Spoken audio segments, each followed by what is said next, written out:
오늘은 거시적인 관점에서 아시아 정세에 대해서 말해볼까 합니다. 며칠 전 미국의 중거리 미사일 아시아 배치 지역으로 한국이 아닌 일본과 남태평양 팔라우 제도가 유력하다는 보도가 나왔습니다. 외교 전문 매체 디플로맷은 지난달 30일 미국이 일본 오키나와 류큐섬과 남태평양 팔라우 제도에 중단거리 미사일을 배치할 것이 유력하다고 전했습니다. 이런 상황에서 러시아는 2020년까지 쿠릴 열도와 사할린을 포함한 6곳에 사정거리가 300km 이상인 신형 지대함 미사일 바스티온과 사정거리 130km인 발을 배치해 극동 캄차카 반도에서 홋카이도에 이르는 방어선을 구축할 계획이라고 일본 교도통신이 보도했습니다. 중국 해군이 미군의 동무대였던 태평양으로 진출을 꾀하면서 발생하고 있는 일련의 동북아 정세의 변화에 러시아도 나도 하면서 숟가락을 얹는 모양새입니다.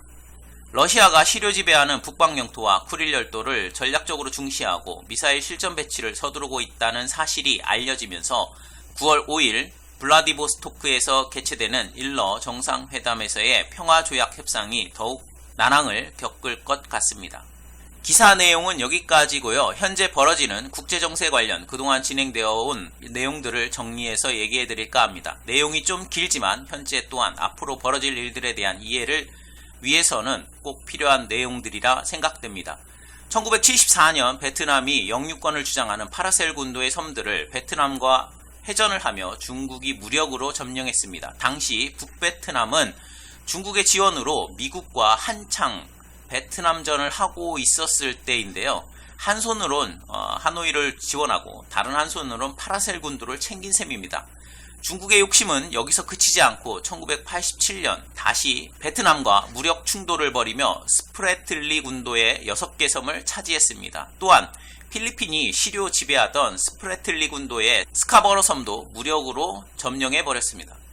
중국에 분노한 베트남은 서로 총뿌리를 겨누고 싸운 미국과 손을 잡고 캄란만 해군기지를 미 해군에 개방하였습니다. 힘이 약한 필리핀은 국제사회에 호소하고자 국제상설중재재판소에 제소해 2016년 국제법은 자연적 상태에서 해양 영토를 구분하기에 암초 위에 인공섬을 건설하는 중국의 행위는 국제법상 위법이다 라고 승소 판결을 받았지만 베이징은 이를 무시하고 파라셀 군도와 스프레틀리 군도에 군사 비행장, 미사일 기지까지 갖춘 10여 개의 군사 기지를 건설하고 남중국해를 중국의 해양 요새로 만들어버렸습니다. 최근에도 남중국해 스프레틀리 제도 벵가드 뱅크 인근 해상에서는 중국 석유 탐사선 하이양디즈 8호가 자국 경비함의 호위를 받으며 탐사 활동을 계속하면서 이에 맞서는 베트남 경비함과 대치하기도 했었는데요. 중국이 과거 같은 공산주의 국가이고 우방이었던 베트남까지 적으로 만들면서까지 남중국해에 집착하는 이유는 이곳에 매장된 엄청난 양의 석유, 천연가스 등의 천연자원 때문이기도 하지만 남중국해가 중국이 태평양, 인도양으로 나가기 위한 관문이고 전략적 요충지이기 때문입니다. 중국은 군사훈련을 핑계로 지난 7월 3일부터 5일까지 3일간 남중국해 파라셀 군도에서 스프레틀리 군도 사이 22,200제곱킬로미터 해역을 항행 금지 구역으로 지정했는데요. 한국, 일본이 중동과 동남아에서 수입하는 석유, 천연가스가 모두 남중국해를 지나야 하는 곳이기에 중국 해군력 강화는 당장 우리나라에게도 위협적인 상황입니다. 또한 이어도를 둘러싼 한중 갈등은 베트남과 같이 언제든 중국이 도발할 수 있는 상황이기도 합니다.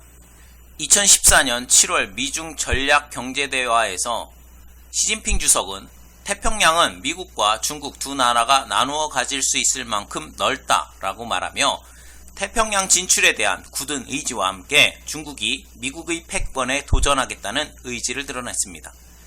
동북아 쪽을 통해서 태평양으로 나아가기에는 상당한 해군력을 보유한 일본, 한국, 대만을 통해 나가야 하기에 부담스럽습니다. 따라서 남중국해의 제해권을 장악해야 태평양뿐만 아니라 인도양을 가로질러 중동 산유국까지 뻗어나갈 수 있습니다.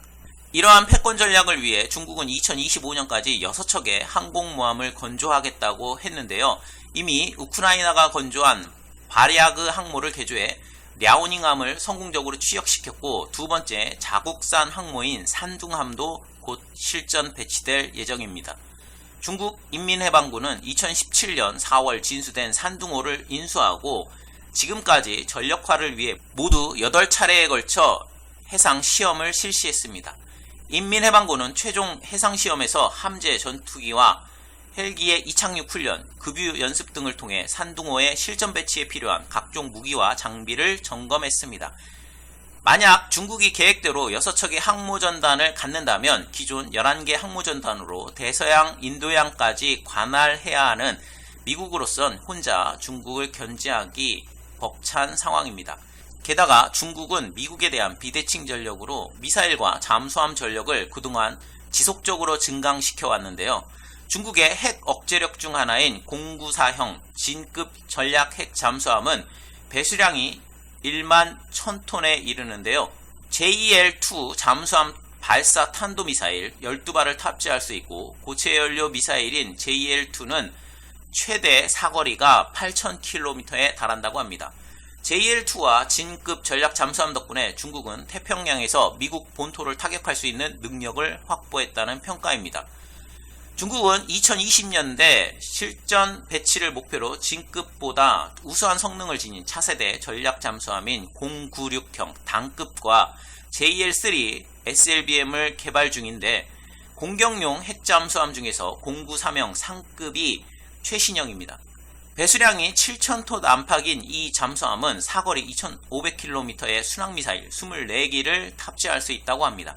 하지만 지난해 1월 센카쿠 열도 인근 해역을 진입했다가 일본 해상 자위대에 발각되어 공해에서 중국의 국기인 오성홍기를 매단 채 수면 위로 떠오르면서 중국 잠수함의 고질적 약점인 소음 문제를 해결하지 못했다는 지적이 제기됐습니다. 미국과 러시아가 INF 조약에 묶여있는 사이 중국은 자유롭게 중거리 미사일 전력을 증강해왔고 이에 대한 대응이 시급하다는 게 미국 정부의 입장입니다. 미국 국방부가 지난 5월 펴낸 보고서에서 유사시 한국과 일본의 미군 기지를 겨냥한 중국의 준중거리 단거리 탄도미사일과 지대지 순항미사일이 최대 1740기에 달한다고 추산했습니다. 특히 중국은 괌까지 타격할 수 있어 괌 킬러로 불리는 둥펑 26을 비롯한 중거리 탄도미사일을 1년 사이 무려 5배 이상 증강했다고 밝혔습니다. 미 국방부 인도태평양 전략보고서에서는 전장거리가 긴 인도태평양의 환경에서 현대화된 공군력과 해군력이 필수적이지만 극심한 오후화로 어려움에 처해 있다고 분석했습니다. 1960년대부터 배치된 B-52 폭격기를 여전히 주력으로 운용하고 있고 중국의 정교한 방어망을 뚫을 수 있는 B-2 스텔스기는 전체 전력의 13%에 불과하다고 밝혔습니다. 아울러 2018 회계년도 자료를 인용해 2012년 이후 미 공군의 전력 대비태세가 처음으로 70% 아래로 떨어진 점을 지적했습니다.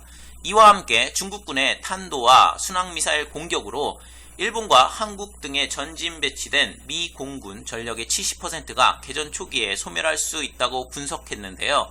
해군 전력 역시 1987년 이후 594척에서 52% 급감한 290척 수준이고 중국의 1차 공격에도 생존성이 높은 핵 잠수함의 경우 2020년대에서 2030년대 초반까지 24척이 감소한 42척으로 운영될 예정이라고 말했습니다.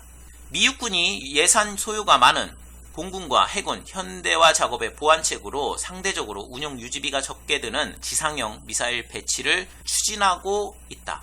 영내 도전은 한 개 국가가 단독으로 대응할 수 있는 수준을 넘어섰다.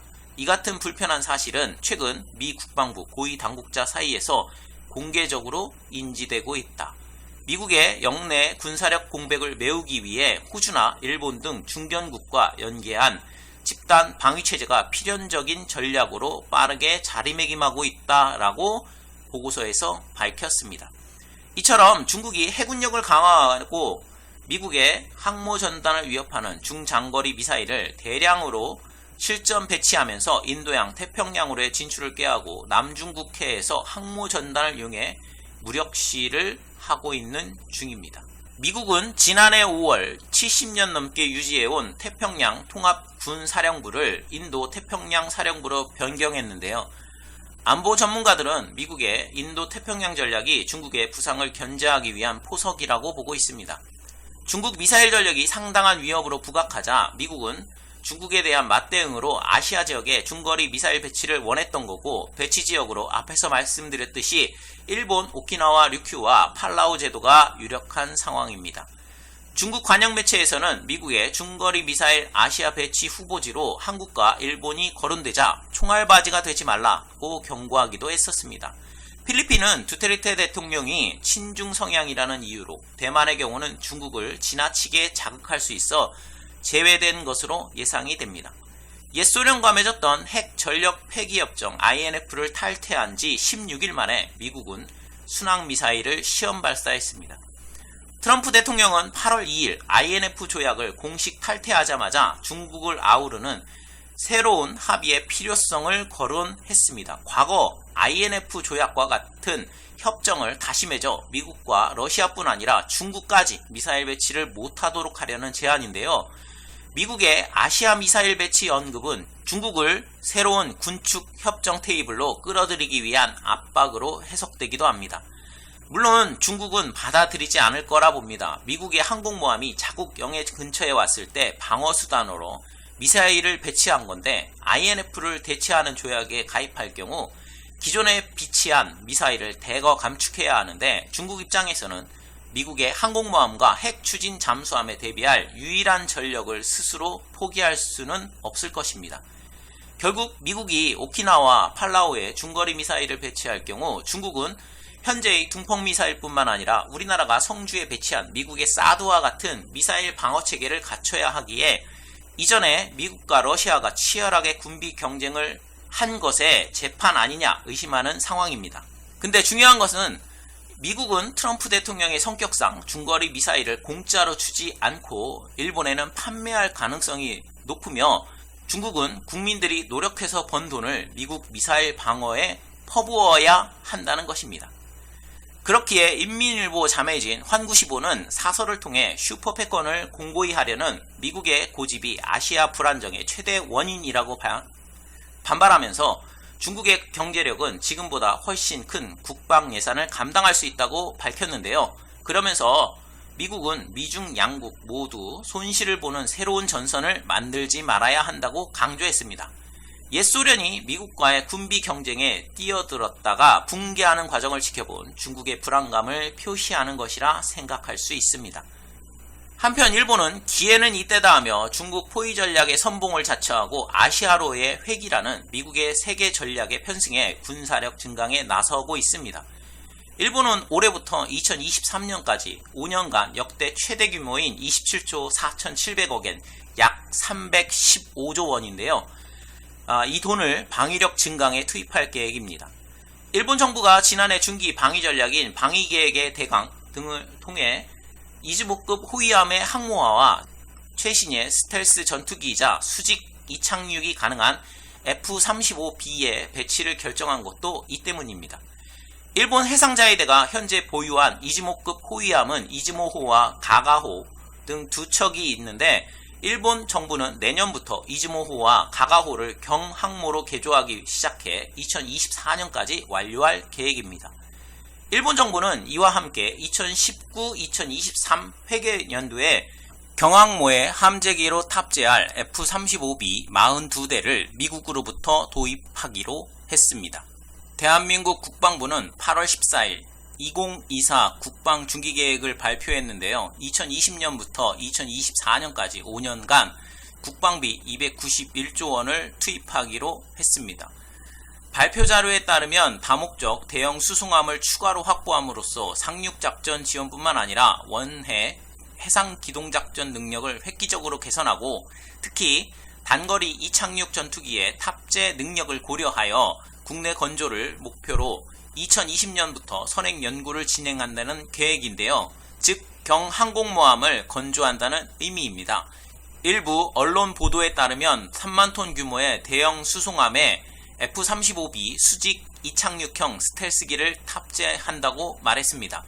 국방부의 중기계획은 한반도 주변과 원해 해양 권익 보호를 위해 전투함, 잠수함의 대형화, 첨단화와 해상 초계 능력을 확충해 나가겠다는 뜻으로 풀이됩니다. 이렇듯 중국, 러시아는 태평양으로의 진출을 호시탐탐 노리고 있고 일본은 이때를 기회로 전쟁 가능한 국가로 만들려고 노력하는 중입니다. 우리나라도 주변 강대국들의 해군 공군력의 강화에 맞춰 군사력을 증강하고는 있지만 많이 부족한 건 사실입니다.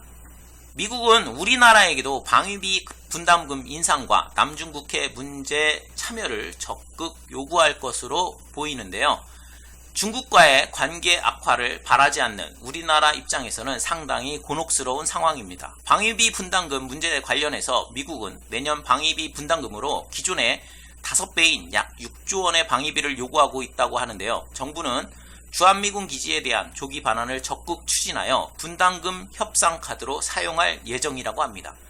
우리나라는 미국과 중국이라는 고래 싸움에 등 터지는 새우꼴인데 이 험준한 시기에 위정자들이 해안을 가지고 잘 헤쳐나가야 할 것입니다. 시청해주셔서 감사합니다. 구독과 좋아요 눌러주세요.